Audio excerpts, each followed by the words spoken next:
Bonjour et bienvenue dans les matins du Sénat.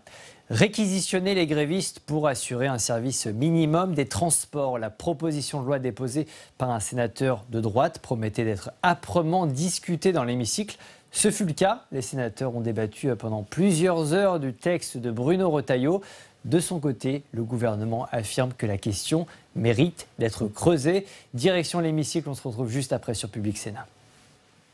L'objet de cette proposition de loi, c'est de construire un nouveau droit pour nos compatriotes, pour organiser un service minimum garanti, c'est-à-dire effectif, dans les transports publics.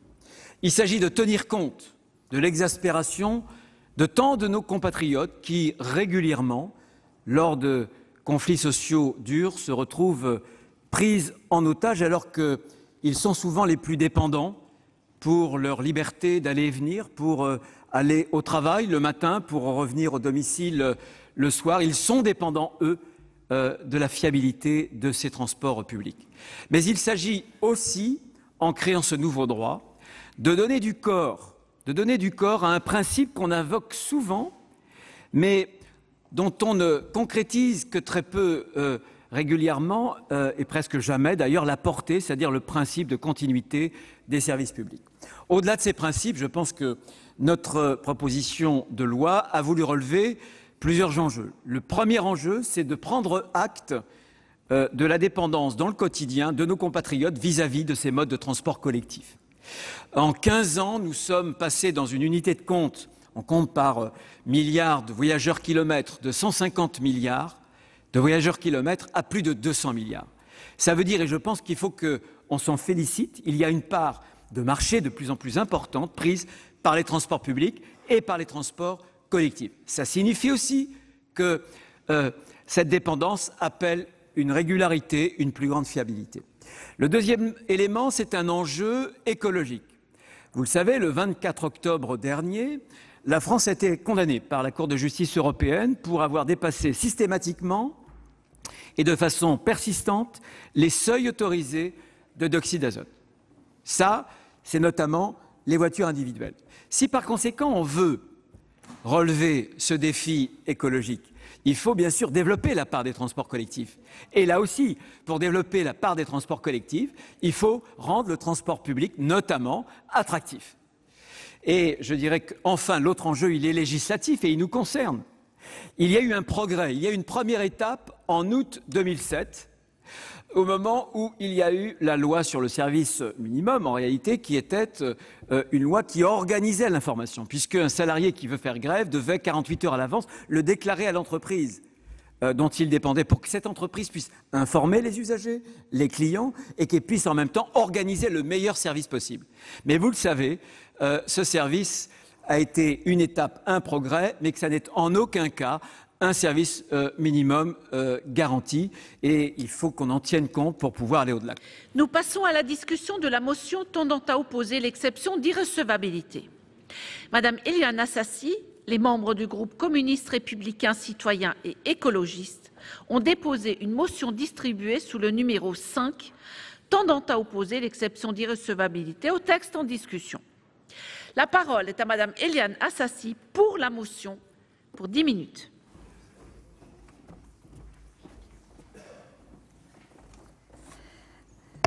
Madame la Présidente, Monsieur le Ministre, mes chers collègues, cette proposition de loi, sous couvert d'assurer l'effectivité du droit au transport, porte une atteinte grave au droit de grève, droit constitutionnellement garanti par les jurisprudences du Conseil constitutionnel, du Conseil d'État et de la Cour de cassation. À vrai dire, nous ne sommes pas surpris de cette initiative qui veut signaler, en quelque sorte, aux usagers des transports en commun qu'en soutenant massivement le mouvement de grève de ces dernières semaines, ils n'ont en fait rien compris. En réalité, la grève, ça les dérange et la droite sénatoriale va régler ça. Vous avez une vision manichéenne des choses, les pauvres usagers d'une part et les méchants grévistes de l'autre. C'est oublier que l'exercice du droit de grève implique des sacrifices. Financiers d'abord. Et je pourrais brandir ici des fiches de paie du mois de janvier avec un net à payer de 0 €.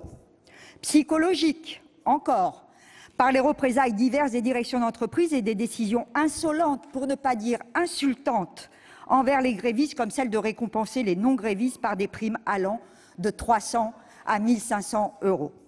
De plus, comment ne pas voir de vraies convergences d'intérêts entre les grévistes et les usagers?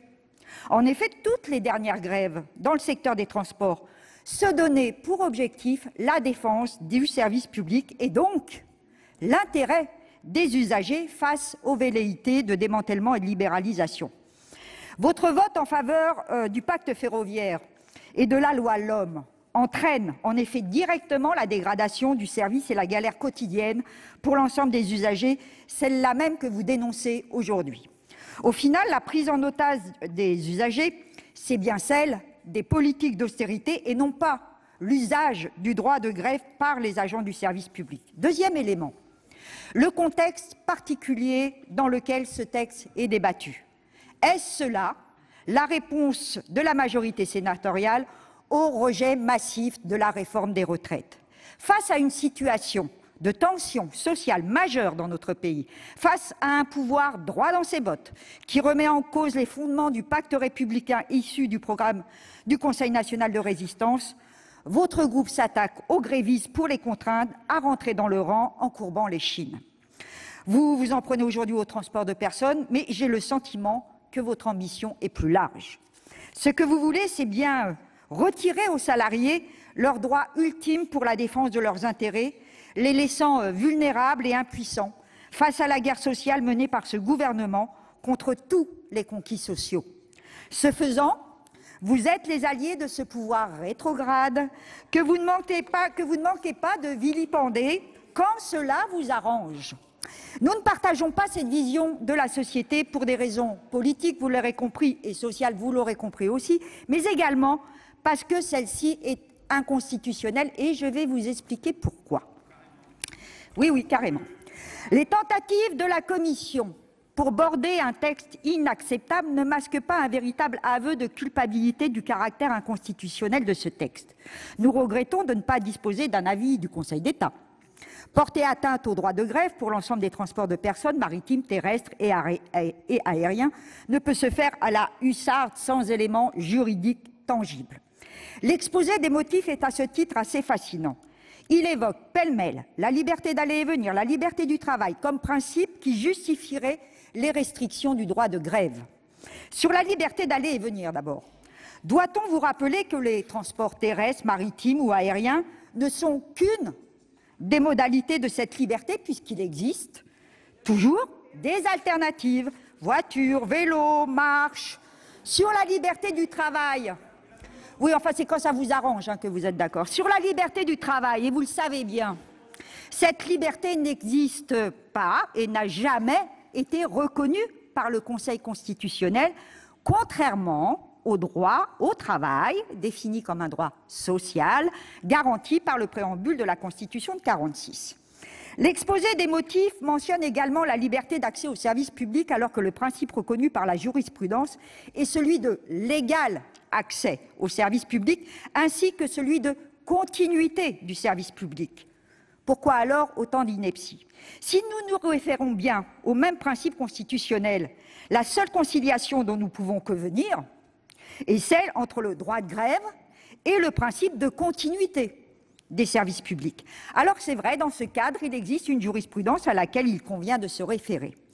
Ainsi, la décision du Conseil constitutionnel du 25 juillet 1979, dont vous avez parlé, Monsieur le Président Retailleau, intitulée « Droit de grève à la radio et à la télévision », a certes laissé la faculté au législateur d'apporter les limitations au droit de grève en vue d'assurer la continuité du service public.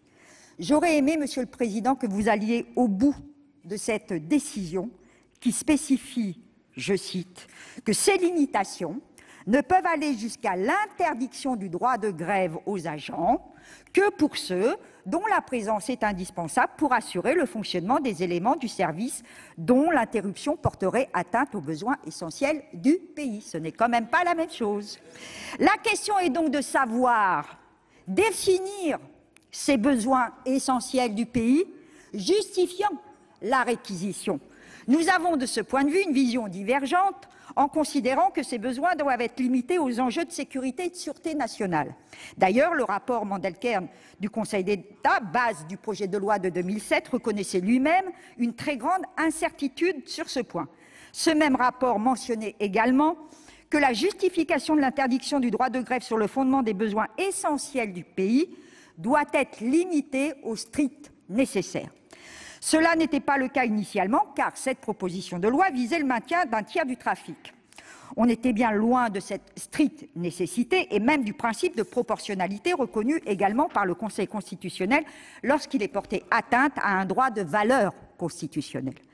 De la même manière, l'instauration d'une carence de 3 jours avant le recours à la réquisition n'est pas de nature à garantir cette stricte proportionnalité.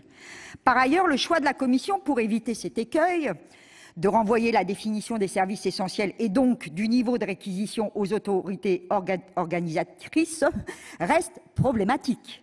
Rien ne garantit que certaines autorités ne fassent pas le choix d'un service excessif au-delà même du tiers de desserte initialement prévu. Par ailleurs, nous estimons qu'il s'agit d'un jeu dangereux, que les autorités organisatrices exercent leurs compétences en matière de transport, c'est une chose. Vouloir les faire entrer comme acteurs du rapport de force dans le cadre d'un mouvement social, c'est autre chose. Il n'est d'ailleurs pas sûr que les élus souhaitent endosser cette responsabilité sociale de facilitateur ou censeur de grève. Par ailleurs, si l'on donne compétence aux collectivités pour définir les services essentiels et la définition des modalités du droit de grève, cela ne peut que renforcer des inégalités de situation, en totale contradiction avec le principe d'égal accès aux services publics. Le droit de grève ne peut souffrir de cette balkanisation. Il faut alors rappeler que le Conseil constitutionnel, dans sa décision du 22 juillet 1980, a rappelé qu'il appartient au législateur de déterminer les limites du droit de grève. Il appartient donc au Parlement de définir les modalités d'exercice et non aux collectivités territoriales. Par ailleurs, cette même décision indique que la loi ne saurait comporter aucune délégation au profit du gouvernement, de l'administration ou de l'exploitant du service en vue de la réglementation du droit de grève. Ainsi, laisser aux autorités organisatrices le soin de définir les services essentiels et à l'entreprise l'exercice de la réquisition est manifestement inconstitutionnel. En outre, ce dispositif qui vise à organiser la mise en place des dessertes garanties soulève le problème de la traduction, de la multiplicité des rapports des pouvoirs locaux par la multiplicité des conditionnements du droit de grève et des inégalités dans son exercice, liées notamment à la difficile ouverture à la concurrence des transports régionaux. Vous l'aurez compris, nous estimons cette proposition inconstitutionnelle.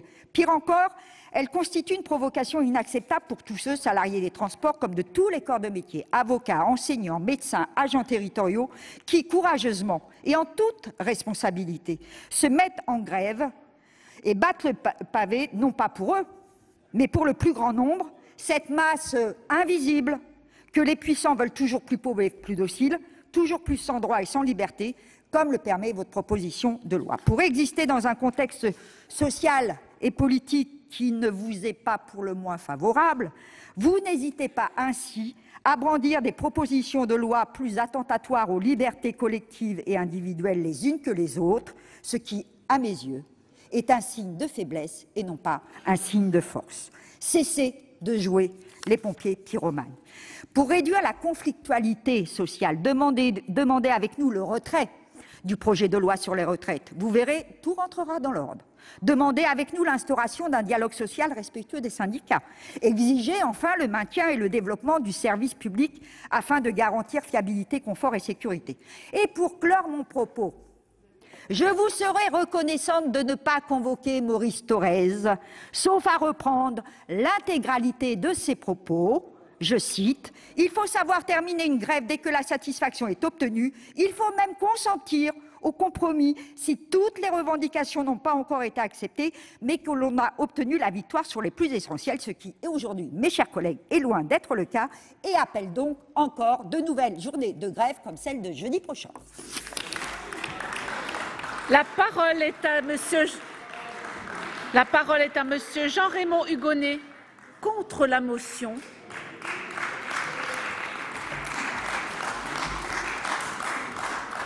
Pour 10 minutes.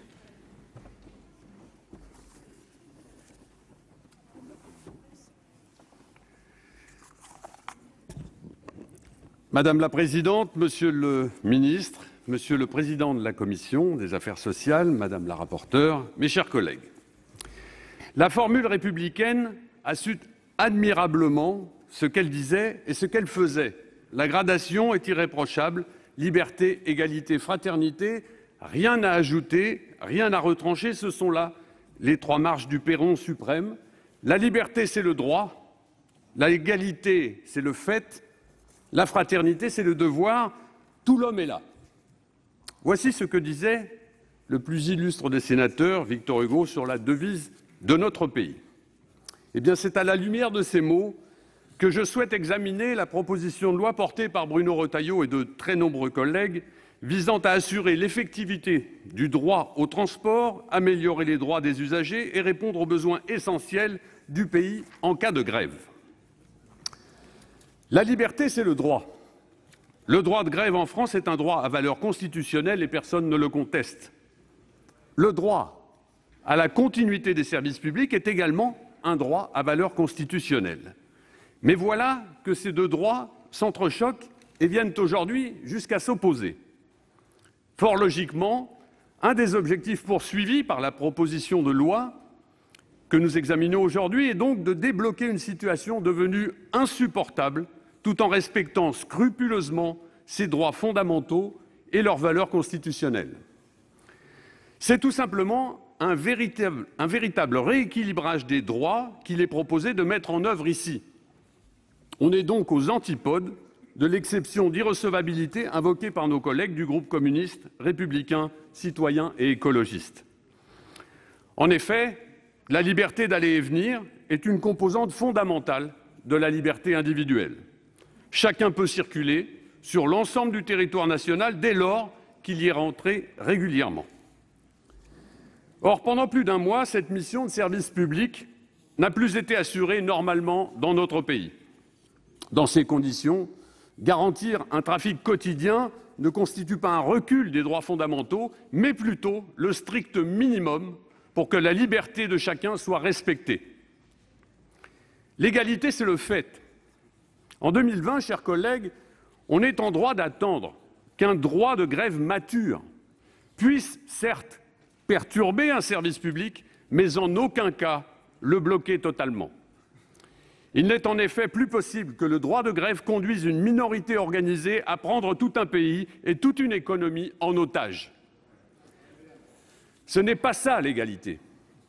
C'est pour éviter cette paralysie qu'est proposée la création d'un service minimum de transport garanti applicable au transport public ferroviaire, aérien et maritime. C'est bien de cela dont il s'agit dans cette proposition de loi et non pas d'une quelconque caricature de remise en cause liberticide d'un droit fondamental. Le futur service garanti contribuera ainsi à assurer la liberté d'aller et venir, la liberté d'accès aux services publics, la liberté du travail, n'en déplaise à certains, la liberté du commerce, de l'industrie, tout en préservant la liberté de faire grève. La loi du 21 août 2007 sur le dialogue social et la continuité du service public dans les transports terrestres réguliers de voyageurs a constitué indéniablement un progrès, mais reconnaissons-le, elle n'a pas atteint l'objectif d'assurer en toutes circonstances la continuité du service public. Et pourtant, comme le rappelle fort justement notre collègue Pascale Gruny dans son rapport, la jurisprudence du Conseil constitutionnel prévoit la possibilité d'interdire purement et simplement le droit de grève aux agents dont la présence est indispensable pour assurer le fonctionnement des services publics dont l'interruption porterait atteinte aux besoins essentiels du pays. Dans une décision de 1979 qui a été rappelée, le Conseil avait considéré que l'audiovisuel public est un besoin essentiel du pays. Si c'est le cas pour la télévision publique, je crois que nous pouvons raisonnablement estimer que les transports publics correspondent aussi à un besoin essentiel du pays. La fraternité, c'est le devoir. La loi du 21 août 2007 prévoit des règles pour favoriser le dialogue social et permettre une meilleure organisation des services de transport public en cas de grève. Elle instaure l'obligation pour les salariés d'indiquer 48 heures à l'avance qu'ils ont l'intention de faire grève. La mise en œuvre d'un service minimum aux heures de pointe est laissée aux accords entre syndicats et autorités organisatrices. Cette première étape de négociation est indispensable et elle doit demeurer. En revanche, lorsqu'elle s'avère inopérante, un dispositif complémentaire doit permettre d'assurer la continuité du service public de transport. Tel est l'objet de la présente proposition de loi qui s'attache à rendre obligatoire le fonctionnement partiel des transports publics les jours de grève.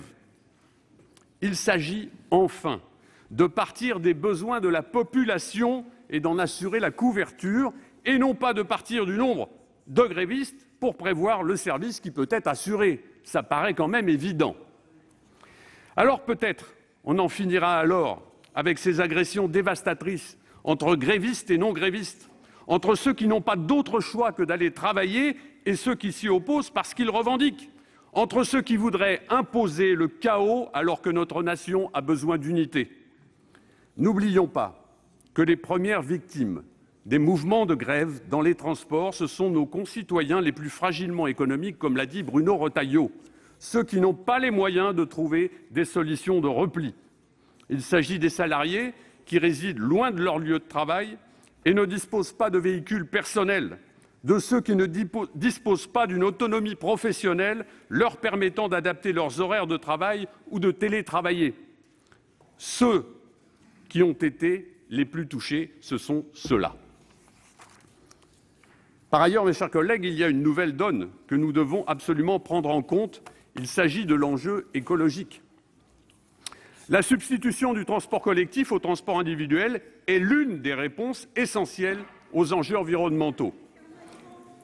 En ce domaine, la France a encore beaucoup de progrès à faire puisque, dans un jugement du 24 octobre 2019, la Cour de justice de l'Union européenne a estimé que la France a dépassé depuis 2010, de manière systématique et persistante, le seuil limite de dioxyde d'azote, un gaz issu notamment des moteurs diesel.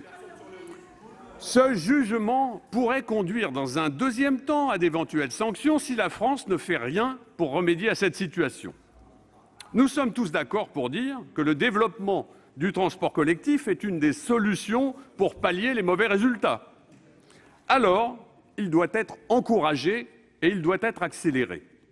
Il le sera d'autant plus que les transports publics apparaîtront fiables, enfin, et assurant en toutes circonstances le transport des passagers.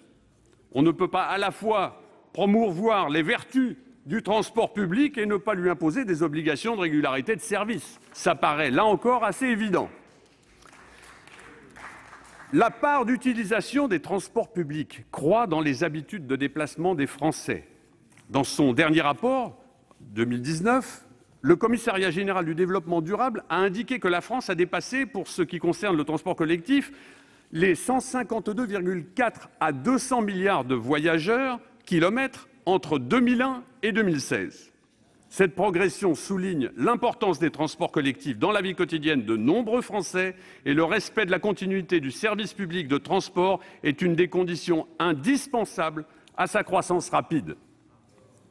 Comment ne pas évoquer également les problèmes de santé publique causés par les difficultés de circulation, rarement évoquées d'ailleurs. Le porte-parole des pompiers de Paris a fait l'état d'une hausse de 40% des accidents constatés dans la capitale, notamment pour les deux roues. Les embouteillages ont provoqué des retards d'intervention des véhicules de pompiers et de secours. Les hôpitaux ont également signalé l'augmentation des pathologies liées à la pollution, même si ça vous déplaît, et même la baisse du don du sang. Tout cela est tout simplement inacceptable. La plupart de nos voisins européens ont déjà pris des mesures permettant d'assurer la couverture de besoins essentiels en cas de grève. Ces mesures vont de l'autorégulation avec l'accord des partenaires sociaux dans les pays du Nord, à la réquisition des personnels en Grande-Bretagne ou même à la garantie d'un service normal dans les transports en Italie. Notre pays se distingue une fois de plus par son inaction. Qu'attendons-nous, Monsieur le Ministre ? Après la liberté, l'égalité, la fraternité, l'écologie et la santé, permettez-moi d'évoquer un nouveau paramètre dans la grille de lecture, il s'agit de la justice. La proposition de loi prévoit également dans son article 6 de simplifier la démarche des usagers afin d'en finir avec ce qui s'apparente à un vol qualifié, et je pèse mes mots.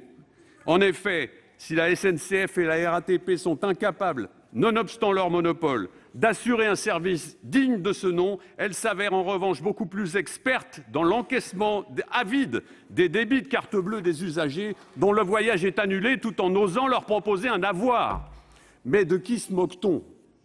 La proposition de loi interdit fort justement cet avoir scandaleux au profit d'un remboursement automatique lorsque le paiement est électronique, et c'est bien la moindre des choses. Monsieur le ministre, il est maintenant de votre responsabilité de prendre les mesures qui s'imposent pour assurer la continuité effective du service de transport des voyageurs et de marchandises. Fort de notre expérience d'élus confrontés aux troubles de l'ordre public sur nos territoires, nous vous proposons ici un dispositif équilibré, proportionné, efficace et respectueux des droits de chacun. Inutile de vous préciser dès lors que le groupe Les Républicains rejettera donc évidemment la motion tendant à opposer l'exception d'irrecevabilité proposée par nos collègues du groupe CRC. Je vous remercie. Madame le rapporteur, quel est l'avis de la commission ?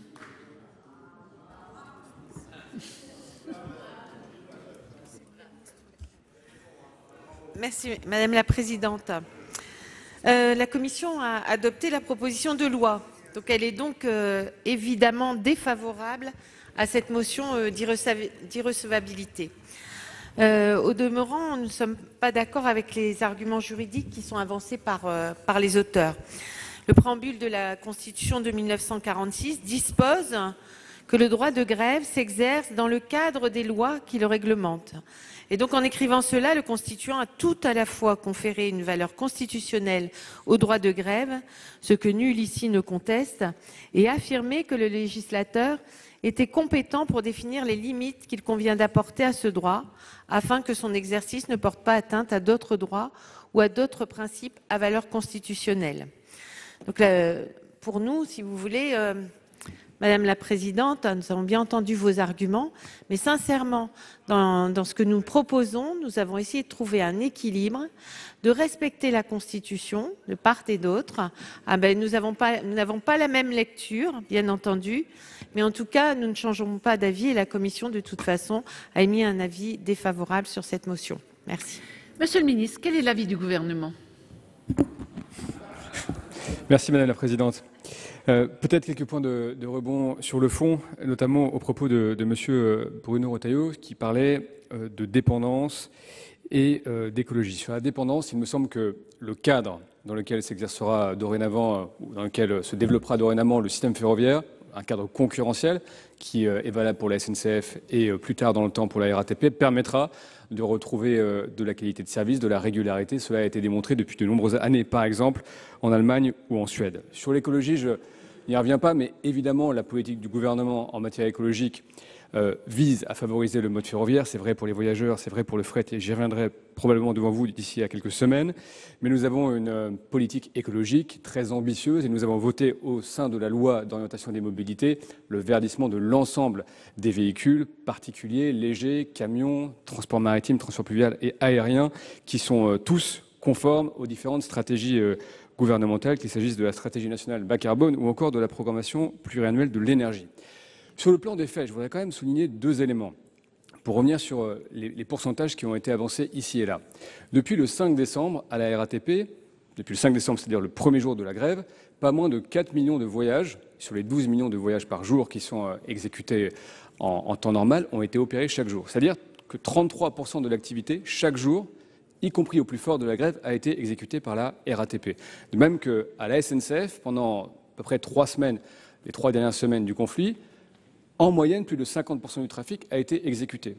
Donc, en moyenne, alors évidemment, cela est hétérogène en fonction des territoires, mais en moyenne, et effectivement, il a suivi des heures de pointe, raison pour laquelle nous devrons avoir cette discussion en détail. Sur les exemples qui ont été avancés, s'agissant du contrôle aérien ou de Météo France, je rappelle l'évidence, mais il s'agit de travaux plutôt postés, d'emplois postés, sur lesquels les possibilités de réquisition sont en pratique assez opérationnelles. Nous parlons de population à la SNCF, de conducteurs, de contrôleurs, aux qualifications hétérogènes et par nature, ou qui par nature sont dans des emplois plus nomades, disons-le comme ça.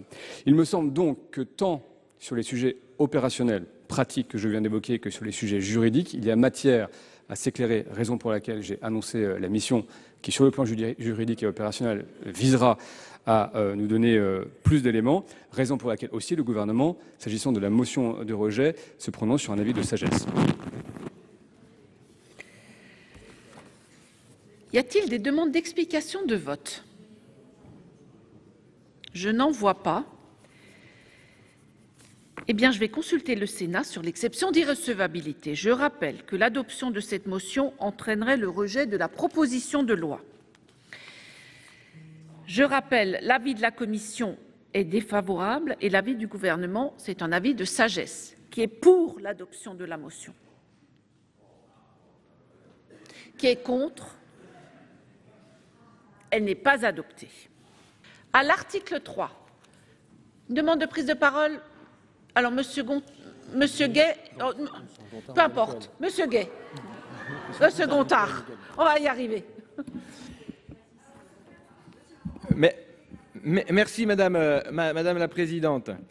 Je regrette d'abord encore une fois cette PPL caricaturale et inutile, mais bon, c'est peut-être un moyen d'exister. Voici donc le socle de cette proposition de loi. L'instauration d'un service dit garanti et non plus minimum, par la possibilité de réquisitionner les salariés nécessaires à l'accomplissement des besoins définis comme essentiels par l'autorité organisatrice. Vous faites une lourde erreur d'appréciation sur ce qui peut être qualifié de service essentiel pouvant justifier la réquisition. Vous vous trompez doublement. Premièrement, sur la définition même des services essentiels, qui à nos yeux ne relèvent que des besoins vitaux et de sécurité, hôpitaux, pompiers, policiers, pour lesquels d'ailleurs existent des lois particulières, et étendre la notion de besoin essentiel, telle que l'entend la jurisprudence du Conseil constitutionnel au transport, nous paraît donc largement excessif, y compris parce que des alternatives de déplacement sont toujours possibles. Vous vous trompez également sur les autorités compétentes en matière de réquisition. Seule une loi peut l'imposer, ou alors le préfet. L'autorité organisatrice, et encore moins l'entreprise, n'a le droit, sans autre procédure, de décider de la réquisition du personnel. Vous nous proposez donc une nouvelle usine à gaz. En effet, alors que vous avez acté la libéralisation des transports et le démantèlement des monopoles des entreprises publiques, la tâche pour les autorités organisatrices risque d'être particulièrement ardue, et je ne pense pas que vous leur faites un cadeau. C'est d'ailleurs incroyable de voir les mêmes qui ont ouvert la SNCF et la RATP à la concurrence pleurer aujourd'hui la continuité du service public. Il me semble que c'est même un comble. Pour terminer, je souhaiterais quand même rappeler que selon un sondage BVA du 23 janvier, 7 Français sur 10 estiment que le mouvement de protestation actuel doit se poursuivre. Donc les Français sont loin d'être dupes. Et d'ailleurs, contrairement à ce que j'ai pu entendre ici sur l'action de la grève et l'effet sur les effets néfastes sur l'écologie, je pense que c'est complètement l'inverse et qu'on peut voir un effet très positif de la grève puisqu'on a plus de 200% d'usage du vélo à Paris entre novembre et décembre et que de nouvelles vocations. On compte aujourd'hui 130% de cyclistes supplémentaires et j'ai même vu Laurent Wauquiez pédaler aujourd'hui, enfin pas aujourd'hui, mais il y a quelques temps à Paris. Donc on a vraiment de nouvelles vocations. C'est peut-être un signe et donc je dis vive la grève. La parole est à Monsieur Fabien Gay.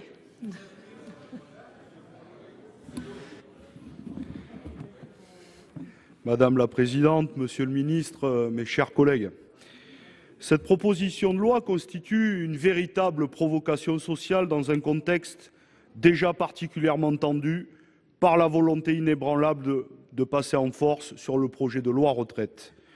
Toute la communication institutionnelle relayée par les médias veulent faire passer les grévistes pour des fauteurs de troubles irresponsables, guidés par leur seule volonté de défendre leur acquis sans visée collective. C'est évidemment faux, puisque les grévistes, et notamment des transports, qui payent le plus lourd tribut à la lutte, se battent pour tous, y compris pour ceux qui ne font pas grève aujourd'hui. Ils sont les premiers de cordée d'une contestation sociale forte dans notre pays. Ils expriment par leur droit leur rejet de cette réforme. La démocratie est aussi à ce prix. Il est ancien le fantasme de la droite et du patronat d'en revenir au temps des maîtres de forge, disposant de salariés sans droit et de citoyens sans voix. D'ailleurs, nous voyons une complicité forte entre le gouvernement et les directions d'entreprise pour casser les droits collectifs des travailleurs. Que ce soit par la fin du statut dans les précédentes réformes, comme le pacte ferroviaire, ou encore en brisant les grèves, y compris en accordant des primes à ceux qui n'ont pas voulu ou pas pu rejoindre le mouvement. D'ailleurs, monsieur le ministre, on ne vous a toujours pas entendu sur cette question-là. Et les primes accordées aux non-grévistes, vous le savez, est anticonstitutionnel. Nous pouvons encore invoquer l'intervention du gouvernement lors de l'usage du droit de retrait par les agents de la SNCF. Une collusion d'intérêts inacceptable et dangereuse pour la régression des droits collectifs. Dois-je enfin rappeler que les grèves sont un puissant outil de conquis sociaux, et notamment pour rafraîchir les mémoires de toutes et tous, les accords de Grenelle après les grèves de 68. Extension de la 4e semaine de congés payés, augmentation du SMIC de 35% et beaucoup d'autres choses. Priver les agents du service public de transport du droit de grève en organisant les conditions de leur réquisition, c'est nous condamner collectivement à renoncer à tout grand progrès social. Nous demandons donc le retrait de cette proposition de loi qui est pour nous, nous le redisons, une provocation, surtout dans le moment social que nous sommes en train de vivre. La parole est à Madame Laurence Cohen. Merci Madame la Présidente. Vous l'aurez compris, nous ne partageons pas du tout votre proposition de loi qui s'attaque au droit de grève et au message que vous voulez faire passer, qui est un message d'autorité et de fermeté. Mais moi, j'aimerais bien vous voir afficher finalement une même exigence et une même fermeté lorsqu'il s'agit de défendre les services publics. Mais de cela, il n'en est pas question dans cette proposition de loi. Les autorités organisatrices de mobilité n'ont pas besoin de compétences nouvelles en matière de réglementation des grèves, mais sachez-le, de moyens pour financer les services publics, pour qu'enfin, ce ne soit plus la galère quotidienne dans les transports. Vous le savez comme moi, les grèves constituent une partie infime des dysfonctionnements. Votre but est bien loin des préoccupations quotidiennes des usagers, puisqu'aujourd'hui, la prise en otage des usagers, c'est celle des politiques de restriction budgétaire et du règne du tout marché.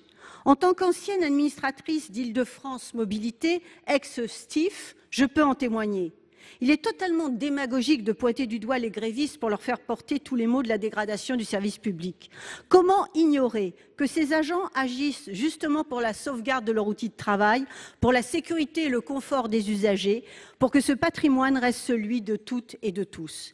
Si nous voulons voir un côté positif dans votre initiative, on peut se dire qu'en creux, vous formulez un aveu, celui de l'utilité des agents publics et des services publics. Il s'agit pour nous d'un message à faire passer à toutes celles et tous ceux qui, hypnotisés par le dogme de la réduction de la dette, veulent supprimer des emplois, que ce soit au sein des fonctionnaires d'État ou dans les entreprises publiques, et notamment à la CNCF. La réduction du nombre d'enseignants, de cheminots, de juges, d'avocats, etc. est préjudiciable, et vous le savez pertinemment, à la bonne marche de la société. Enfin, mes chers collègues, quelques mots sur cette conception du respect des partenaires sociaux. Comment accepter que cette loi n'ait fait l'objet d'aucune consultation? Comment croire qu'elle freinera la conflictualité puisque c'est manifestement tout l'inverse qu'il va se produire? Quand on veut de la concertation réelle, on en crée les conditions.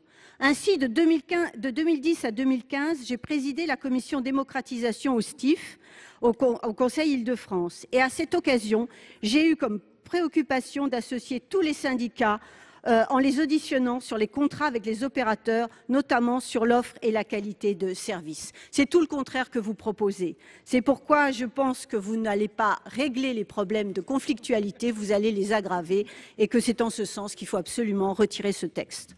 La parole est à Madame Cécile Cukierman. Oui, merci Madame la Présidente, Monsieur le Ministre, mes chers collègues. Moi, j'ai envie de, tout d'abord, sur cet article, comment le dire, je trouve qu'il ne fait pas très Sénat. Parce que finalement, cet article, quand on le lit tel qu'il est écrit, c'est un cadeau empoisonné qu'il fait aux collectivités territoriales. Il rend responsable l'autorité organisatrice de transport qui doit définir le service minimal correspondant. Ça veut donc dire que demain, et quand on parle des ORT, on pense principalement aux régions. Il appartiendra donc demain aux régions, à leur majorité régionale, à celles et ceux qui aujourd'hui les dirigent. Et on est d'accord qu'il y en a plus de votre côté que du nôtre. Elles seront donc, et elles devront donc dire que sur telle ligne de transport, eh bien ici il y aura 2 allers-retours par jour, Quand ici, il y en aura 3, quand ici, il y en aura 4, quand peut-être sur celle-là, il y en aura 1. Et donc, à l'heure, là encore, où tous les présidents de région sont en plein émoi sur la fermeture des petites lignes ferroviaires dans leur région, sur la fermeture des gares, alors qu'eux-mêmes n'ont finalement jusque-là pas dit grand-chose pour défendre le service public ferroviaire, eh bien, vous allez devoir, demain, justifier que finalement, il y a des petites lignes et des lignes plus fréquentées, et donc ainsi accentuer la concurrence entre les lignes. Alors, maline est la rédaction de l'article, puisque, bien évidemment, à l'alinéa 8, on prévoit quand même la possibilité d'une carence de cette autorité organisatrice de transport. Eh bien oui, parce que quand même, on se dit que peut-être elles ne seront pas si nombreuses que ça à faire ce pari de mettre en concurrence leurs propres lignes ferroviaires au sein de leur région, et que finalement, c'est peut-être faire reposer demain sur le poids et les épaules des élus des décisions un peu trop importantes, certainement qui, alors même qu'à vous entendre avec cette proposition de loi, tout irait mieux demain, mais généreront du mécontentement, parce que, on l'a vu, quand on commence à parler de service minimum, eh bien, pour certains, cela sera peut-être suffisant, pour d'autres, cela ne sera jamais assez, et j'ai envie de dire, la spirale continuera. Donc, effectivement, pour toutes ces raisons, bien évidemment, je ne voterai pas cet article 3, mais en plus, je l'aurais dit, je ne le trouve pas très clément et à l'écoute des collectivités territoriales aujourd'hui que sont les régions. Eh bien, l'article 3, nous allons examiner 2 amendements identiques de suppression qui font l'objet d'une discussion commune. L'amendement numéro 17, Madame Rossignol. Cet article est un article quand même étrange. Jusqu'à présent, le droit de réquisition est une compétence exclusive de l'État, par l'intermédiaire des préfets. Et ce n'est pas par hasard que c'est une compétence de l'État. Ce n'est pas simplement parce que ça limite le droit de grève. C'est parce que le droit de réquisition est lié à des situations exceptionnelles. Ces situations exceptionnelles étant un état de crise, ça peut être une crise sanitaire par exemple, ou une menace pour l'ordre public. Et vous proposez dans cet article de privatiser, sous-traiter cette compétence régalienne qu'est celle des préfets à des entreprises. Cécile Cukierman vient de dire un instant aux régions, mais après aux AOT. Mais après l'AOT, elle demande aux entreprises, qui peuvent être publiques ou privées, d'exercer la réquisition. Et donc, je ne comprends pas comment des gens qui sont d'habitude très attachés à l'État, à ses compétences, subitement transfèrent un droit, une autorité de l'État ainsi à des entreprises. Donc cet article, à mon sens, il ne tient pas debout. Je vais le dire très clairement, il ne tient pas debout parce que vous ne donnez pas aux entreprises en question la capacité de réquisitionner. Et puis par ailleurs, il est très imprécis, cet article également, sur la manière dont on peut réquisitionner les salariés. Je l'ai dit déjà tout à l'heure, il y a un arrêt de la Cour de cassation, je crois que c'est du 15 décembre 2009, qui dit très clairement qu'un salarié gréviste ne peut pas être passible de sanctions pour avoir refusé une réquisition dans le cadre de ce qui est déjà prévu par la loi en matière de réquisition et que j'évoquais il y a un instant.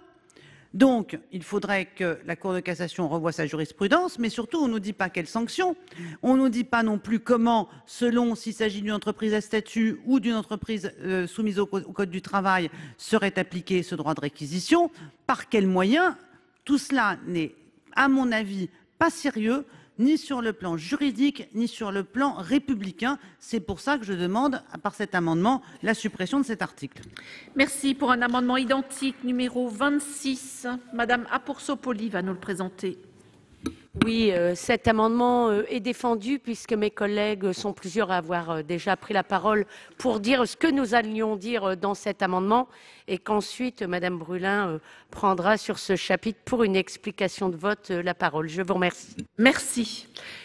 Madame la rapporteure, quel est l'avis de la Commission sur ces 2 amendements de suppression?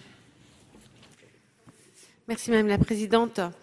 L'avis de la Commission est bien sûr défavorable parce qu'il s'agit ici du cœur de la proposition de loi. Donc nous n'allons pas, si on enlève l'article 3, on enlève toute la proposition de loi, bien entendu.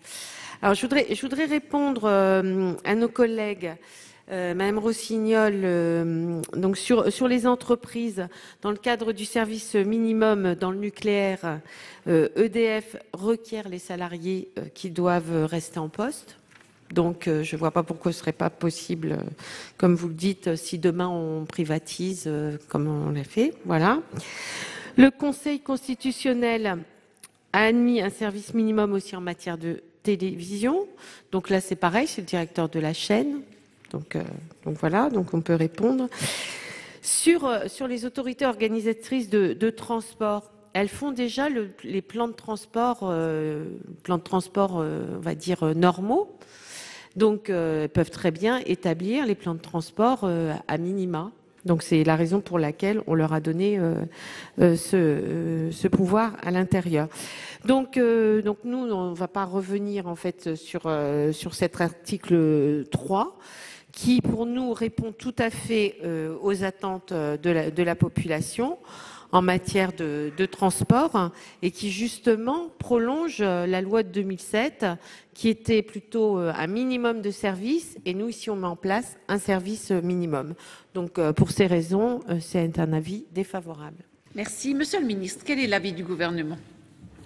Oui, merci Madame la Présidente. Simplement sur le fond, redire ce qui a été dit par Madame la rapporteure à l'instant, que la réquisition n'est pas du domaine de compétence exclusive du préfet. La réquisition peut être gouvernementale, préfectorale ou par l'employeur. C'est reconnu par la jurisprudence, notamment par une décision du Conseil d'État de 2013 sur l'énergie. C'est un arrêt de mémoire FO Minénergie. Cela renvoie, à mon sens, au travail juridique qu'il nous reste à faire pour sécuriser le texte, raison pour laquelle j'ai indiqué tout à l'heure la constitution rapide d'une mission et pour laquelle le gouvernement émet à cet instant un avis de sagesse. Pour une explication de vote, Madame Brulin-Céline. Merci Madame la Présidente, Monsieur le Ministre, mes chers collègues. Madame la rapporteure, vous venez de dire que cet article 3 est en fait le cœur de cette proposition de loi et je peux vous rejoindre sur ce point. C'est un premier argument qui fait que nous sommes favorables à retirer cet article. Mais comme ça a été dit par plusieurs de mes collègues, je voudrais insister sur le fait que on connaît le débat qui nous oppose sur le fait de garantir ou non le droit de grève. Mais on comprend moins la mouche qui vous pique, si vous me permettez l'expression, de vouloir impliquer de telle manière les régions qui ne demandent rien en leur confiant des responsabilités qu'encore une fois, elles ne demandent absolument pas. Parce que ça a été rappelé, elles sont autorités organisatrices de transport, qu'à ce titre, elles devraient s'impliquer dans des conflits desquels elles sont complètement étrangères. Si on prend celui qui aujourd'hui bouscule la France, je ne vois pas en quoi les élus régionaux ont quelque chose à voir avec ce qui oppose les salariés à l'exécutif national sur un projet de réforme des retraites. Et on pourrait multiplier les exemples de ce type parce que je connais assez peu de conflits qui concernent les régions de cette manière-là, et elles ont d'ailleurs fort déjà à faire avec les fusions qu'elles sont obligées d'engager. Je crois aussi, et ça a été dit, mais je veux y insister, que croire que limiter le droit de grève va atténuer la colère, comme casser le thermomètre ferait baisser la fièvre, c'est précisément le contraire qui est en train de se passer. Je crois que ce que nous ressentons de l'état de notre pays, vous devez aussi le ressentir. Nous avons eu des gilets jaunes, nous avons eu nuit debout, nous avons aujourd'hui des blocages que personne ne souhaite voir perdurer. Pourquoi ? Parce que les gens ont le sentiment que les formes d'action telles que la grève, des formes d'action que je pourrais qualifier de traditionnelles, ne sont absolument plus entendues dans ce pays. Des présidents de la République ou des chefs de gouvernement comme celui qu'on a aujourd'hui se plaisent à dire que désormais les grèves ne se voient plus. Eh bien, ne soyons pas étonnés dans ce contexte que nos concitoyens cherchent d'autres formes de lutte. Et je crois que nous devrions être très attentifs à cela parce que ça peut nous emmener très loin, ce que personne ici ne souhaite. Je vous remercie. Monsieur Mandelli, pour explication de vote.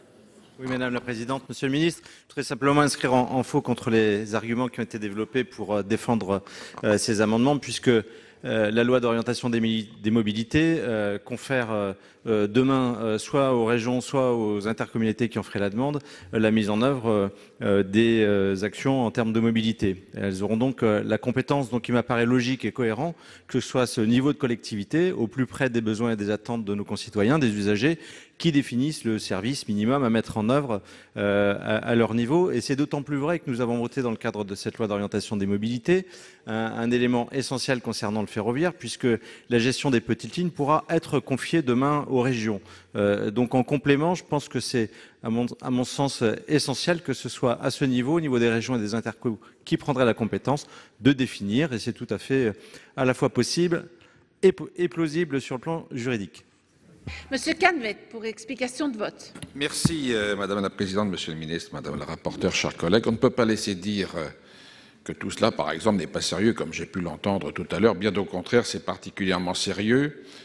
Je crois qu'il est logique que, dès lors que l'on demande à des autorités organisatrices des transports de mettre en place des services pour assurer la mobilité de nos concitoyens, eh bien, qu'elles puissent prendre l'ensemble des dispositions permettant effectivement d'assurer cette mobilité, y compris lorsqu'il y a des événements qui viennent le troubler.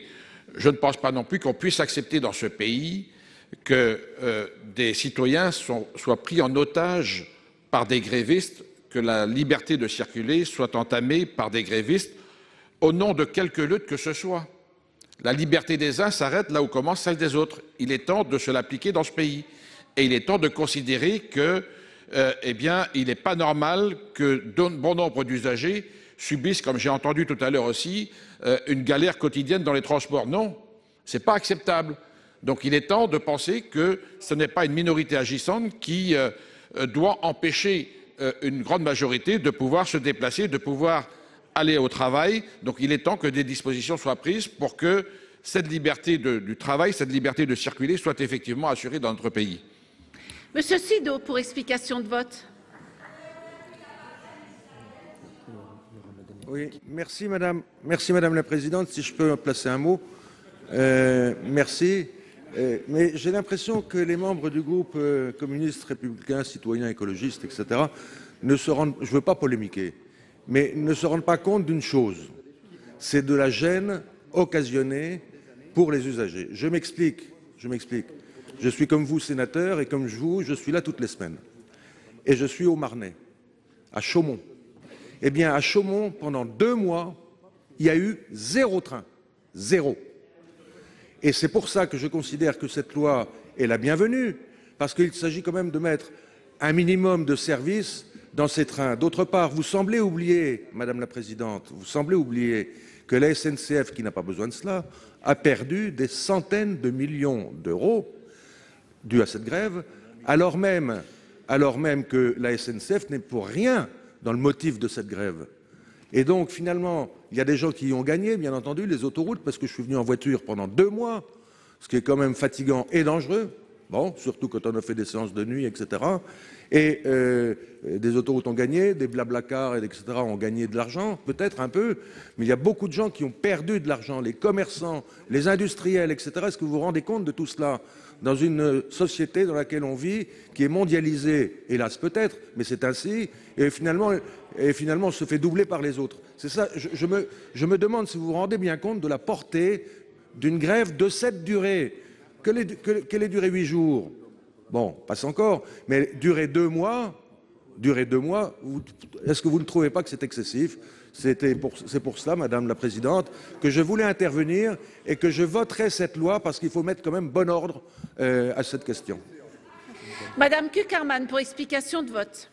Oui, je vous remercie, Madame la Présidente, Monsieur le Ministre, mes chers collègues. On tend à dévier quelque peu la discussion sur l'article 3, mais bon, pourquoi pas, puisque tout ceci revient à parler effectivement, finalement, du droit de grève. Je crois que personne n'a dit ici que c'était jour de fête, les jours de grève, et que ça ne posait pas de problème. Oui, bien évidemment, la grève est une action pénalisante d'abord, premièrement, qui se veut pénalisante à l'égard de l'activité économique et qui, en cascade ou par ricochet, pénalise effectivement les usagers qui ne peuvent pas accéder à ce mode de transport-là. Deuxièmement, effectivement, nous disions, on a en tête un certain nombre de lignes où il n'y a pas eu de trains qui ont circulé pendant la durée de ce mouvement-là. Mais de cela, bien sûr, mais moi je peux vous dire, la ligne Saint-Étienne-Lyon, c'est celle où taux de grève maximal, première ligne hors Île-de-France la plus fréquentée de France, régulièrement, il n'y a pas de train, donc pareil, la galère, etc. Tout ceci, on est d'accord. La seule question, c'est, avec cet article 3, est-ce que demain, c'est au président de région de régler cette question-là ou pas? Eh bien, moi, je ne pense pas. Parce que je pense que ce qui pose aujourd'hui un problème sur la mobilisation et l'état de la grève, notamment sur la ligne, par exemple, entre Saint-Étienne et Lyon, eh bien, elle n'est pas liée au président de la région Auvergne-Rhône-Alpes. Pourtant, je peux en dire tout le bien et tout le mal que j'en pense sur plein d'autres choses et de sa politique régionale. Mais là, on lui demande de mettre en place et d'organiser, et je le redis, et je reprends l'exemple de cette ligne, on va lui demander en fait de mettre en place des services minimums différenciés selon les lignes et donc selon le taux de fréquentation et donc d'une hiérarchisation des lignes TER au sein d'une même région pour un conflit qui est celui du gouvernement. Et effectivement, tout le monde l'a dit. Donc, Monsieur le Ministre, on souhaiterait quand même aussi vous entendre, parce que finalement, si on en est là, c'est un petit peu beaucoup suite à la décision de ce projet de réforme des retraites qui a effectivement paralysé le pays, qui va continuer très certainement en tout cas d'avoir des gênes. Et moi je tiens à redire ce qu'a dit ma collègue, c'est-à-dire que faisons attention, parce qu'à force de s'attaquer au droit de grève, il y aura demain d'autres expressions de colère qui vont monter dans ce pays et je pense qu'ici, sur aucun des bancs, personne ne le souhaite. Madame Gréaume, pour explication de vote. Mes chers collègues, la grève, c'est quoi? Une cessation collective et concertée du travail en vue d'appuyer des revendications professionnelles en bloquant le pays. C'est exactement par ce type de pression que les ouvriers ont obtenu par le passé différents acquis sociaux. Certains ont même affirmé que les luttes, les grèves, les occupations d'usines auraient permis le progrès social. Regardez et écoutez le peuple qui est dans la rue aujourd'hui. C'est un peuple qui se bat, car il souffre. Toutes ces personnes revendiquent leur mal de vivre, la baisse du pouvoir d'achat. Ils défendent leur travail, demandent des augmentations de salaire, de retraite. Enfin, ils rejettent en bloc les lois qui s'attaquent à leurs acquis sociaux, comme le droit du travail, le droit à la retraite. Maintenant, vous voulez même les empêcher de s'exprimer en encadrant par ce texte un service minimum pour ne plus bloquer le pays. Alors, allez-y, chers collègues. Ignorez-les, mais vous porterez la responsabilité du chaos en France. Ceci n'est pas une menace, mais si la grève ne leur permet plus de bloquer le pays pour obtenir des revendications, d'autres pressions par le peuple pourraient émerger. Mais lesquelles? Réfléchissez-y et vous verrez que notre demande de suppression de ce texte est primordiale. Monsieur Gay, pour explication de vote.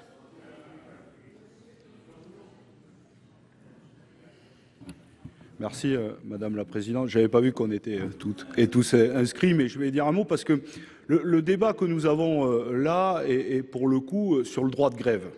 Moi, j'ai entendu beaucoup les membres du gouvernement dire le droit de grève, c'est constitutionnel, mais on n'a pas le droit de bloquer.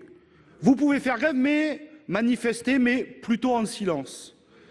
Ben oui. Et donc, au fur et à mesure, en réalité, vous êtes en train de mener un combat idéologique, et vous le savez. Elle va être adoptée ici, mais elle va se perdre dans les méandres ensuite du processus législatif. Mais vous êtes en train de marquer des points. Y compris, il y a toute la question sur l'automatisation des lignes, etc., qui est en train de monter. La question du droit de grève, en réalité, c'est fait à un moment donné pour bloquer et arrêter le travail. Et donc, ben oui, arrêter l'économie. C'est un rapport de force. Et je le dis, évidemment que nous savons que les usagers sont pénalisés. Mais les premiers pénalisés, c'est les salariés. Parce qu'on ne fait pas grève dans le pays pour se faire plaisir. Tout à l'heure, Madame la Présidente disait, les cheminots notamment ont reçu leur fiche de paye du mois de janvier à 0 €. Mais eux aussi, ils ont des familles. Eux aussi ont des crédits. 0 €. Et vous avez demandé, monsieur le ministre, enfin le gouvernement a demandé, y compris à la direction de la SNCF, de faire payer les cheminots en un mois, alors qu'elle aurait pu étaler les jours de grève et les payes. C'est d'une violence sociale inédite, auquel d'ailleurs, nous le redisons, vous n'avez pas répondu à la question. Trouvons-nous normal que les non-grévistes aient eu une prime quand les autres se retrouvent à 0 €? Donc la question que vous avez, évidemment, c'est fait pour que, à un moment donné, parce que c'est le dernier recours pour les salariés, quand le dialogue social est épuisé, de se mettre en grève et de cesser le travail. C'est le dernier recours. Et quand les électriciens se mettent en grève, il n'y a pas de courant. Quand les cheminots et les traminots se mettent en grève, il n'y a pas de transport. Quand les profs se mettent en grève, il n'y a pas de cours. C'est comme ça. Mais ne croyez pas que c'est par plaisir qu'ils le font. Les premiers pénalisés, c'est eux-mêmes, et main dans la main avec les usagers. Et vous avez un problème. C'est qu'au bout de 50 jours de grève, les usagers n'ont jamais basculé. Jamais. Ils sont restés du côté des grévistes parce qu'ils savent qu'eux aussi, c'est leur avenir sur la question des retraites. Et donc, y compris cette loi, elle est minoritaire dans le pays, et vous le savez. La parole est à monsieur Karoutchi pour explication de vote. Oui, Madame la Présidente, Monsieur le Ministre, j'entends bien ce qui est dit, mais le droit de grève est parfaitement inscrit dans la Constitution, il n'y a pas de sujet. Mais la continuité du service public est aussi une absolue nécessité. Sinon, la notion même de service public est remise en cause. Vous ne pouvez pas dire d'une entreprise qu'il est impossible de la privatiser, SNCF, RATP, parce qu'elle a une mission de service public, une mission de continuité du service public, et admettre l'idée qu'il puisse ne pas y avoir de service public des transports dans le pays pendant des semaines. Sinon, en réalité, vous niez la mission de service public et de continuité du service public de ces entreprises. Donc, à partir de là, il faut trouver un équilibre entre le droit de grève, et moi je respecte parfaitement le droit de grève, et le fait que tous les usagers de ces services publics dont la continuité est une nécessité absolue puissent se déplacer. Donc, il faut trouver un équilibre. Et là, je pense que le fait qu'il y ait un service minimum sur certains horaires, c'est une nécessité, on le voit bien pour les Franciliens. Comment voulez-vous que les gens, et le président Retailleau disait, les gens d'en bas, qui sont les plus touchés par les grèves quand elles sont en continu et sur une longue durée. Donc il faut trouver un équilibre. Et là où je ne comprends pas, en revanche, l'observation qui est faite par les sénateurs communistes, c'est de dire pourquoi l'autorité organisatrice, pourquoi les régions. Nous nous sommes battus pour que ce soit les régions qui aient les transports publics. Moi, j'ai un souvenir d'avoir été membre de conseil d'administration du syndicat des transports quand c'était le préfet de la région Île-de-France qui nous disait « je décide que le train ira là, que les quais seront comme ça, j'en ai rien à faire de savoir ce que pensent les élus ». C'est la région qui s'est battue pour avoir cette capacité. Donc c'est à la région d'assurer. Parce que vous ne pouvez pas dire « on se bat pour avoir la responsabilité des transports publics », mais ce n'est pas vous, ce n'est pas nous qui devons par la suite avoir la responsabilité de mettre en place le service minimum. Alors oui, il y a un équilibre entre le droit de grève et la continuité du service public, et oui, ça dépend complètement des régions autorités organisatrices. La parole est à monsieur Guerriau pour explication de vote. Monsieur Jacquin. Oui, merci Madame la Présidente. Moi, j'entends bien qu'être un gréviste, on ne le fait pas pour le plaisir et qu'évidemment, on en tire des conséquences. Et vous avez parlé de pénalisation des grévistes.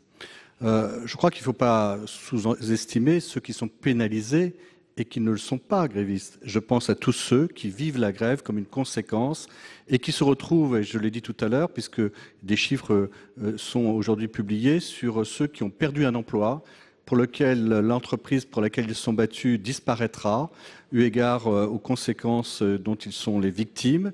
Et cette pénalisation est extrêmement lourde parce que eux, ils n'ont pas ce qui est le bénéfice de la fonction publique, à savoir un emploi certain eu égard à leur durée de vie. Eux, ils sont dans une situation privée et perdre un emploi n'est pas facile pour autant d'en retrouver un derrière. Et cette pénalisation, elle est une réalité. Elle est aussi une réalité pour tous ceux qui vont prendre leur véhicule. Alors vous avez dit tout à l'heure qu'il y a une chose extraordinaire, c'est que ça permet de faire du vélo, ça permet d'aller à pied.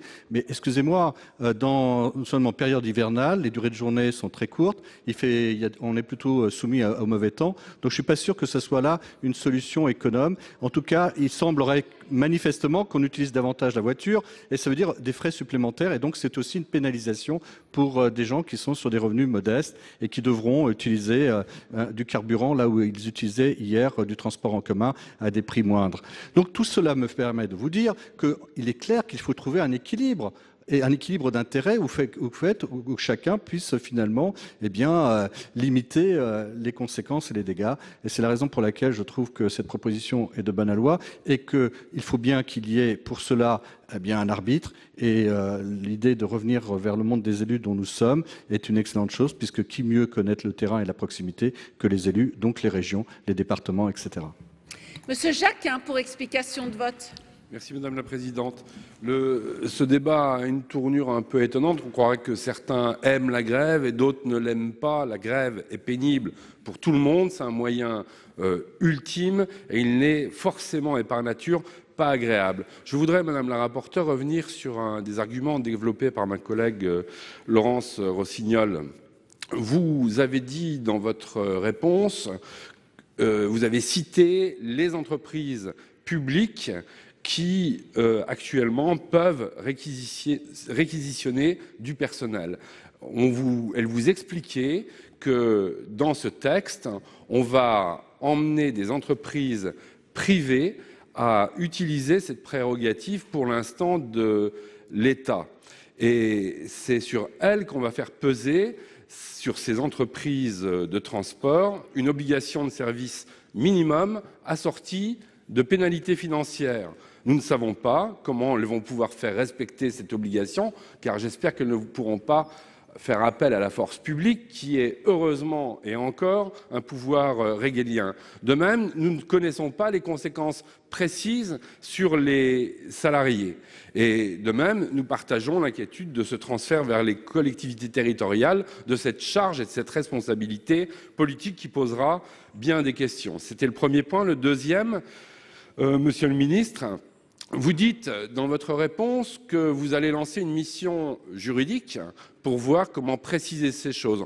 En gros, vous nous dites, et en creux, que l'article n'est pas satisfaisant, raison pour laquelle nous souhaitons le supprimer. Et par ailleurs, dans votre exposé préliminaire, vous avez donné un chiffre qui est extrêmement intéressant. Dans le grave conflit que l'on vient de vivre, et notamment sur Paris, vous avez donné le chiffre de 33% des services qui avaient été, en moyenne, assurés. Donc c'est le chiffre qui était initialement l'objectif de cette PPL. Donc elle ne sert à rien, puisque nous sommes là dans les effets de la loi de 2007 qui permet ces obligations minimales par une méthode beaucoup moins brutale.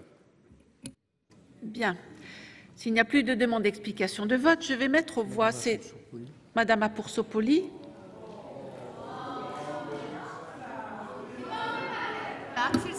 Eh bien oui, nous on ne fait pas grève et puis vous avez déposé un texte. On a le droit quand même de dire ce que l'on pense de ce texte ou alors il ne fallait tout simplement pas le déposer. Voilà, donc on prendra le temps qu'il faudra, mais on dira ce que l'on a à dire. On a le temps d'ailleurs, on n'est pas en grève. Puis on a des trains, tiens. Donc moi j'ai entendu ici des choses qui m'horrifient quand même, parce que on nous dit que les cheminots remettraient en cause la mission de service public. Mais la mission de service public est déjà remise en cause. Elle est remise en cause par le gouvernement, la mission de service public. Quand tous les jours, on vous supprime des TGV, quand tous les jours, on vous supprime des TER, quand vous êtes obligés, les élus, de vous mobiliser pour qu'on ne ferme pas votre gare, pour qu'on ne ferme pas votre école, etc. C'est pas ça la remise en cause des services publics ?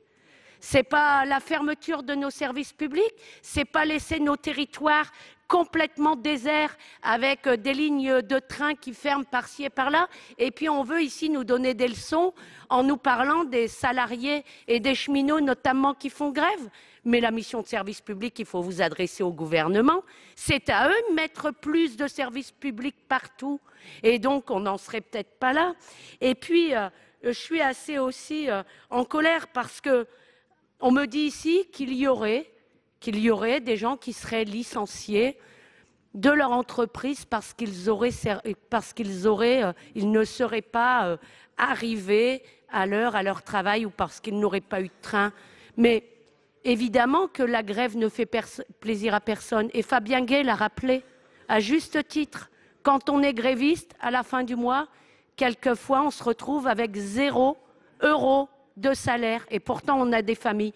Mais moi j'aimerais qu'on m'amène ici la preuve qu'il y a des salariés qui sont licenciés aujourd'hui et qui sont virés de leur emploi parce qu'ils n'ont pas pu prendre le train. Je n'en connais pas.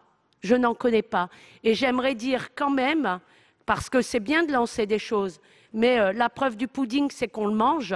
Et donc, il faut peut-être amener les preuves de ce que l'on dit. Et donc, quand on dit qu'il y a des salariés qui perdent leur emploi, eh bien, moi, je serais heureuse de les rencontrer, ces salariés. Merci. Bien, Madame Rossignol, elle peut parler. Parce que... Oui, vous n'aviez pas pris la parole sur une explication de vote. Et ensuite, je vais donner la parole à Madame la rapporteure qui a demandé la parole. Je voudrais quand même qu'on soit précis sur ce que l'on vote. J'ai entendu dire tout à l'heure, en fin de compte, le texte ne fait jamais qu'élargir ce qui existe déjà.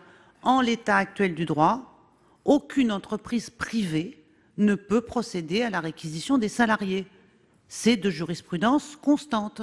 Or, le service public des transports n'est pas assuré que par des entreprises publiques. Et puis, si on en croit d'autres débats qui ont eu lieu dans cet hémicycle précédemment, il y a même une grande volonté des auteurs de cette proposition de loi et de bien d'autres d'ouvrir le service public des transports au maximum d'entreprises privées et concurrentielles. Donc, je voudrais repréciser ça parce que c'est une révolution dans le droit de réquisition. Et puis par ailleurs, la deuxième chose, c'est que je n'ai pas compris la position du ministre. Il est très aimable de s'en remettre à la sagesse du Sénat, on est très touché de cette confiance qu'il nous fait, mais j'ai pas compris. Le gouvernement est-il pour ou contre l'extension du droit de réquisition?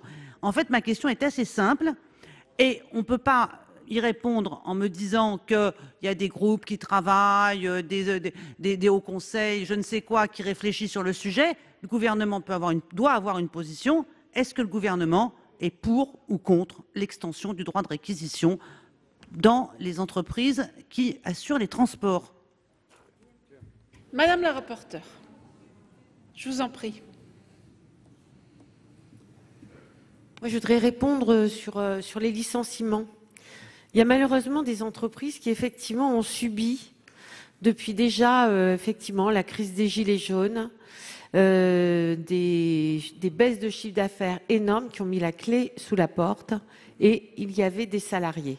Donc voilà des exemples. Alors si vous n'en avez pas et s'il vous faut les noms exactement, on pourra le faire à l'extérieur. Mais en tout cas, quand on vous annonce quelque chose, c'est comme vous. Donc les personnels en fait de la SNCF ou de la RATP, effectivement, ils ont des bulletins à 0 quand ils sont grévistes, mais ils vont pas perdre leur emploi. Et nous, je vous l'ai dit plusieurs fois, il faut absolument qu'on trouve d'abord un équilibre, effectivement, le droit de grève, parce que ce texte-là n'est pas pour retirer le droit de grève, mais bien pour répondre aux besoins de la population. Et je vous ai dit que nous devions regarder, et M. Retailleau l'a dit aussi, qu'on doit toujours regarder le plus petit, celui qui est le plus en difficulté. Alors je sais bien, ça vous dérange parce que vous pensez toujours que tout ce qui est social, humain, c'est pour vous. Et puis nous, le reste, eh ben, ça n'est pas ça. Mais si, mais bien sûr que si, on l'entend toujours. Et d'ailleurs, monsieur Jacquin, tout à l'heure, nous a dit que qu'on devrait plutôt s'occuper des personnes handicapées, des personnes âgées. Sincèrement, vous qui êtes à la Commission des affaires sociales, vous savez très bien que c'est un sujet et sur lequel on se retrouve tous ensemble et que c'est pas un sujet qu'on néglige. Non. Demandez à Monsieur Jacquin. Demandez à Monsieur Jacquin pourquoi il m'a sollicité là-dessus. C'est tout, c'est tout, c'est tout.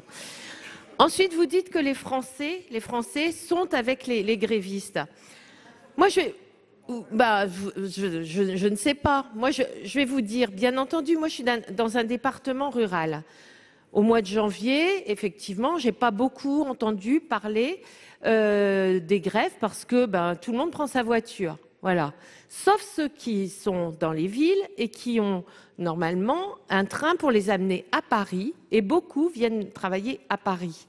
Et ceux-là sont très gênés. Donc tout dépend en fait à qui on s'est adressé, quelles questions on a posées. Donc je vais vous dire, chacun peut avoir ces arguments-là.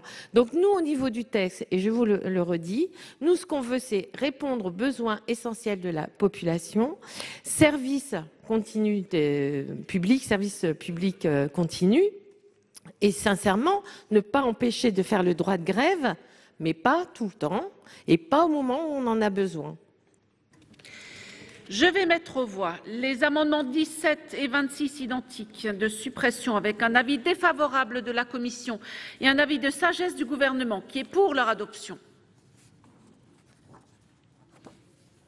Qui est contre? Ils ne sont pas adoptés. Nous examinons à présent l'amendement 36, Madame Gruny, au nom de la Commission des affaires sociales. Il est rédactionnel, Madame le rapporteur.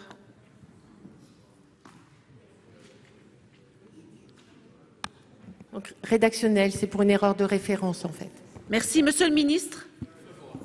Je vais mettre aux voix l'amendement 36 de la Commission avec un avis favorable du Gouvernement qui est pour son adoption, qui est contre. Il est adopté. 4 amendements qui font l'objet d'une discussion commune. L'amendement 3 rectifié quater, c'est Monsieur Guerriau qui va nous le présenter. Oui, Madame la Présidente. En fait, il s'agit de revenir sur le délai de carence. Pourquoi mettre un délai de carence dès l'instant où le besoin de la population n'est pas essentiel, la population n'est pas reconnue?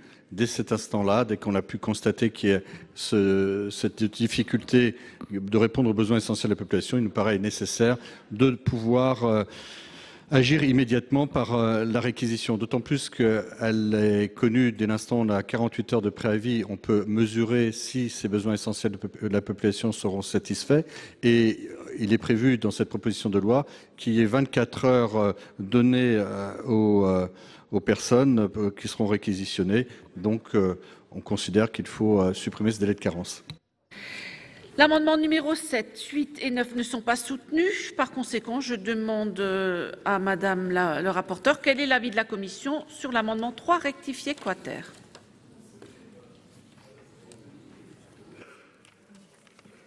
Oui. Alors, l'avis est défavorable, mais nous avons une discussion en commission parce que c'est vrai que certains voulaient qu'on supprime ces jours de carence puisqu'on a déjà le délai pour l'alarme sociale et les 48 heures pour se mettre en grève et les 24 heures pour la réquisition. Mais on a voulu en fait donner une certaine proportionnalité par rapport à ce droit de grève dont on débat depuis un certain temps et finalement la réquisition.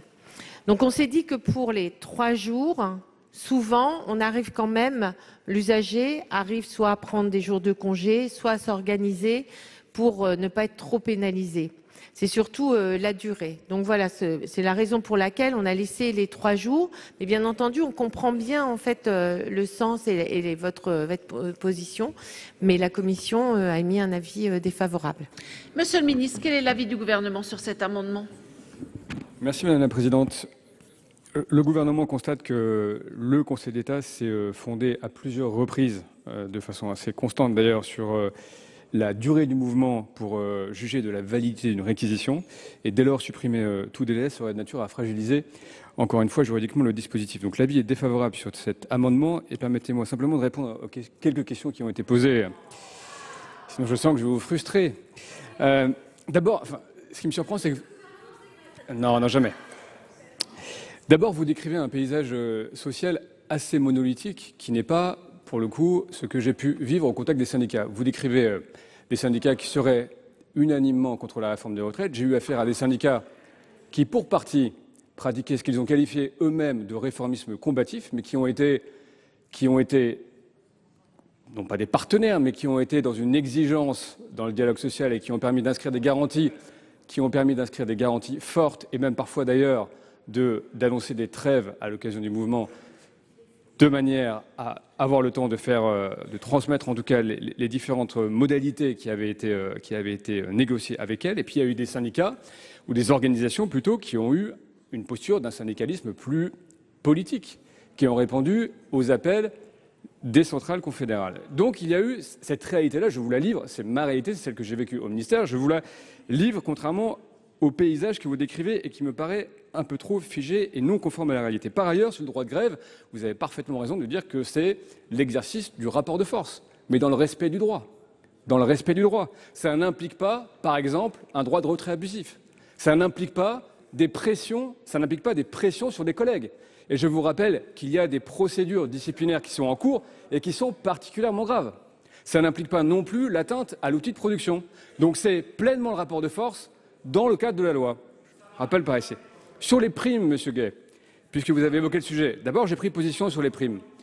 Ces primes, elles sont des décisions de gestion prises par les cadres de proximité en cas de surcroît de travail temporaire. Ça s'applique effectivement à des agents qui sont sur place, qui travaillent, qui ont affaire à des situations difficiles et qui sont gratifiés effectivement, qui ont été gratifiés à l'occasion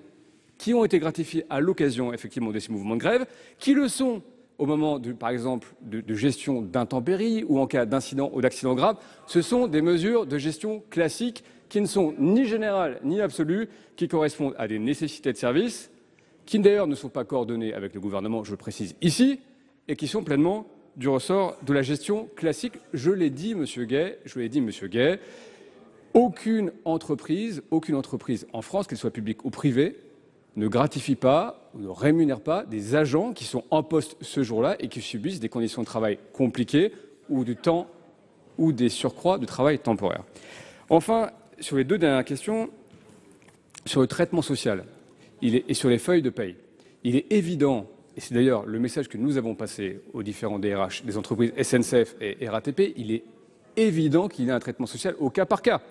Au cas par cas.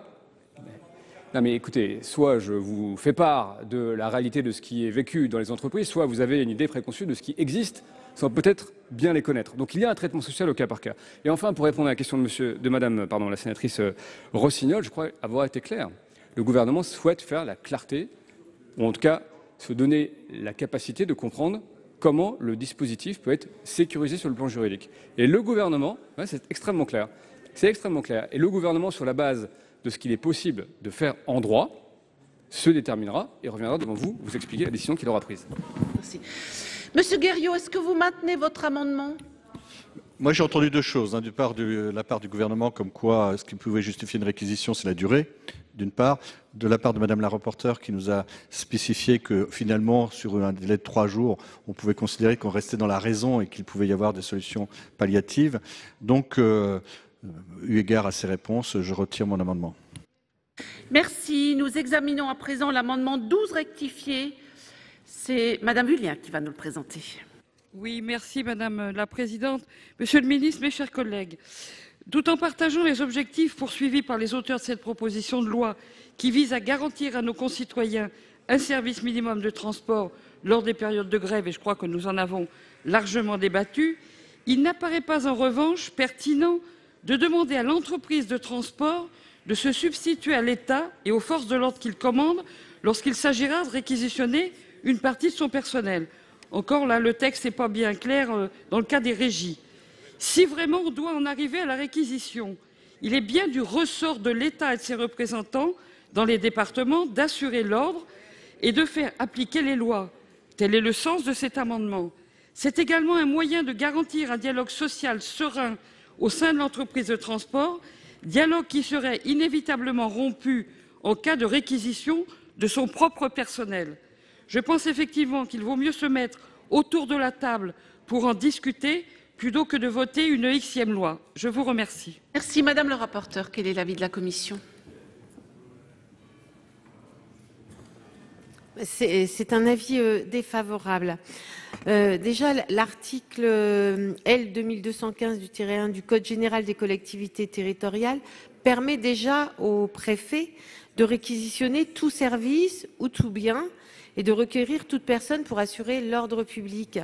Et ces dispositions n'ont pratiquement jamais été utilisées en matière de transport. Donc c'est pour ça qu'il nous est apparu qu'il fallait trouver une autre solution. Et donc l'entreprise de transport, pour nous, derrière l'autorité organisatrice de transport qui a fait un plan de transport pour assurer le minimum de transport, est la mieux à même de savoir quel personnel elle va pouvoir réquisitionner. Donc c'est la raison pour laquelle on a mis l'entreprise de transport. Quel est l'avis du gouvernement, Monsieur le ministre? Oui, pour les mêmes raisons que Madame la rapporteure, avis défavorable du gouvernement. Je vais mettre aux voix l'amendement 12 rectifié avec 2 avis défavorables. Qui est pour son adoption? Qui est contre? Il n'est pas adopté. L'amendement 10 et l'amendement 11 ne sont pas soutenus. Je vais mettre aux voix l'article 3. Qui est pour son adoption? Qui est contre? Il est adopté. Réquisitionner les grévistes pour assurer un service minimum des transports. La proposition de loi controversée de Bruno Retailleau a donc été adoptée par le Sénat. Ce vote devra maintenant être confirmé par l'Assemblée nationale. Le gouvernement, de son côté, souhaite qu'une mission se penche sur le sujet. C'est la fin de cette émission. Restez avec nous, l'information politique continue sur Public Sénat.